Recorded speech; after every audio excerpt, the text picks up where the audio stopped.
Trawler, বালুর trawler, 2টা trawler 3টা ট্রলার আসতেছে। দেখেন এটা হলো বালুর ট্রলার। আমি আছি হলো বংশাই নদীর উপরে, বংশাই নদীর উপরে আছি আমি। 2টা ট্রলার দেখেন কত বড় ট্রলার আসতেছে যাইতেছে। আরেকটা ট্রলার ঢুকবে ব্রিজের মধ্যে। আমি ব্রিজের উপরে দাঁড়ানো আছি। কত বড় বড় ট্রলার চলে। পানিগুলি কালো, নদীর পানিগুলি কালো হয়ে গেছে একদম, মানে নষ্ট হয়ে গেছে। পানিগুলি খুব দুর্গন্ধ।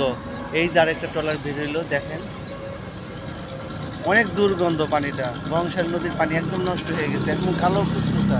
এককালে এই পানি কত সুন্দর স্বচ্ছ পানি ছিল, অনেক পরিষ্কার পরিচ্ছন্নতা ছিল এই পানিগুলি। তখন আর সেইটা নাই, এখন আর নাই। একটা মাছও পর্যন্ত নাই এই পানিতে, একটা মাছও উৎপন্ন হয় না, মাছ বাঁচে না, মারা যায়। একটা যদি বলেন যে একটা পোকা, সেটাও নাই, খালি ময়লার পোকা বিড়বিড় করতেছে, কোনো মাছ নাই।